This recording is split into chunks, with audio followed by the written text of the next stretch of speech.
Joining us now is Rafael Mangual.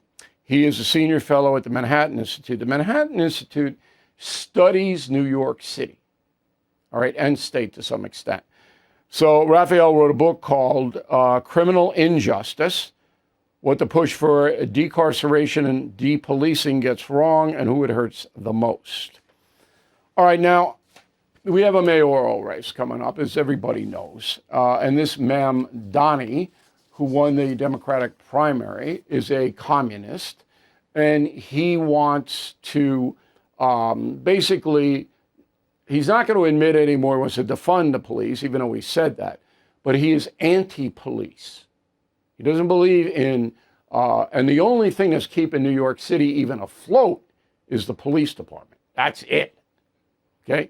And he'll not attack, but he'll marginalize the police department if he wins.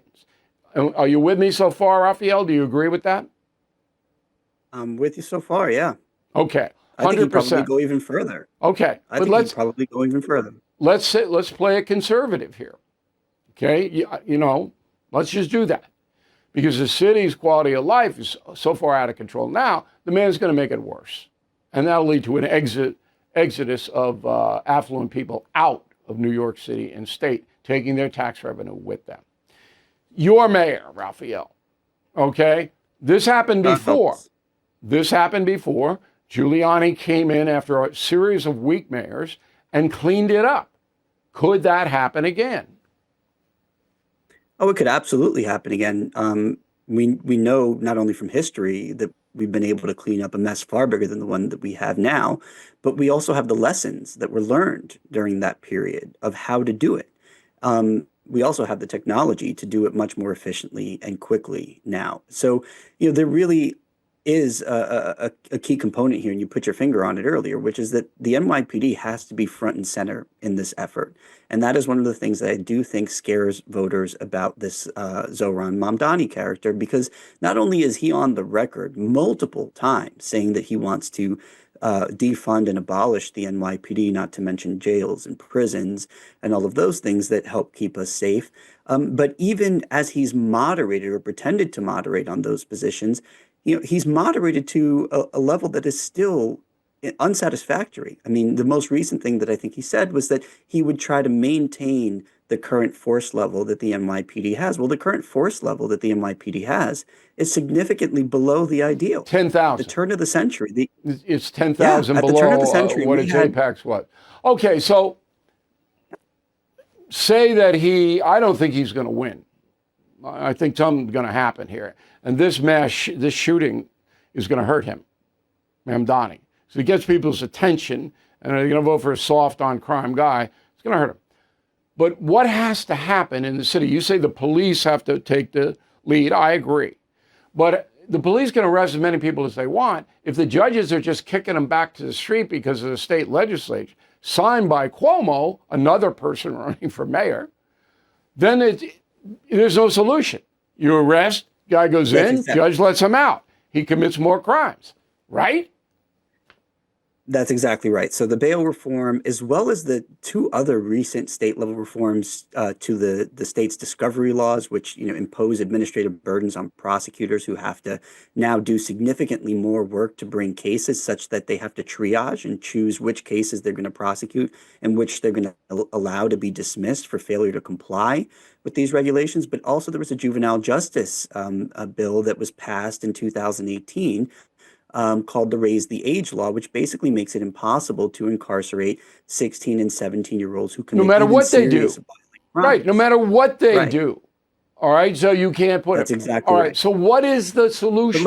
Let me just quickly tell you the worst part about all of this, because even if we were to fix the NYPD, and even if we were to convince the legislature to undo these bad laws, Rikers Island, which is New York City's jail complex, is set to close in August of 2027. And there is not going to be a jail system that is going to be ready to replace it. I don't think that's going to happen. I don't think that's going to happen. The feds will take it over. I sure hope not.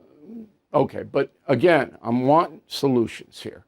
You say if we can convince Albany to do X and Y, you know what this state is. The highest tax state in the union. It is run by far left people, and the Democratic machine. I don't think it's realistic. They may moderate a little bit because Hochul is really underwater in the governor campaign. But in the city itself, you've had such poor leadership for 12 years. I mean, what is a new mayor going to come in? What is he going to do? What should he do? I think the most important thing that the mayor can do is keep Jessica Tisch in charge of the NYPD. Okay, that's the police commissioner. She's done a good job. I agree. Tisch stays. Invest in hiring at least 7,000 to 10,000 more police officers, and to do it very, very quickly without, and this is the real challenge, without maintaining the lower standards that they nobody have wants. Look, they can't even get people to sign up because the police officers don't want to come into a system where they make an arrest and it doesn't matter. And if you're a police officer in New York City, right, if you make one mistake, you're going to be sued civilly or charged criminally. Who wants to go into a system like that? You're never going to get 10,000 people to come in, ever. That's exactly right. I mean, and this is the real challenge, because what people don't really understand is that as bad as the recruiting and retention crisis in the NYPD is now, it's about to get significantly worse over the next couple of years, because we have several thousand officers who are going to become eligible for retirement. And they're going to take it. Years, because I do think that that's the case. Right. So there are things, though, that I do think that the next mayor can do to innovate and make the job more attractive to high-quality candidates. And one of those things... I'm not sure. Not with that legislature. All right, final question. Your opinion is that it has to come from law enforcement. The changes in the city and the quality of life changes have to come from the police themselves. I don't think that's possible.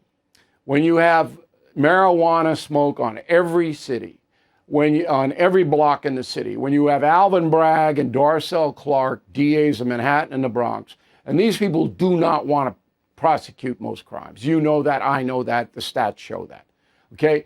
The cops can't do it by themselves. And if you have a weak mayor, and none of the candidates, we asked to have the Republican running, Curtis Sliwa, on as a guest tonight to put out his platform. He wouldn't come on. You don't want to come up against me. He doesn't want to answer specific questions. So I assume a Democrat will win, and the Democrat will just do what the other Democrats, maybe not quite as bad. Cuomo's not going to be as bad as de Blasio, but is he a reformer, Cuomo? No. Last word.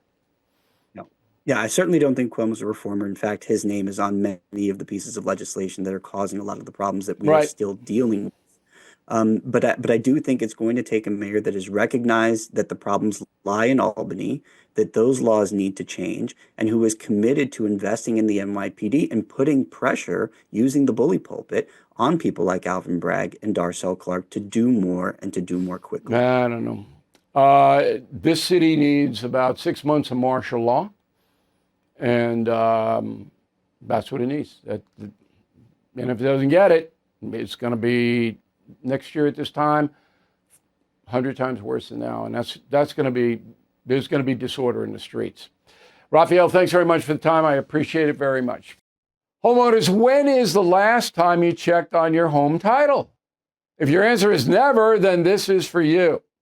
Scammers are stealing titles, and your equity is a target. Criminals forge your signature. Just like that, your home title can be transferred out of your name. That's why I partnered up with Home Title Lock, so you can find out today if you're already a victim. Please use my promo code BILL at HometitleLock.com, and you'll get a free title history report. Plus, you will get a free trial of their $1 million triple lock protection. That's 24/7 monitoring of your title, urgent alerts of any changes, and if fraud does happen, they'll spend up to $1 million to fix it. That's HometitleLock.com, promo code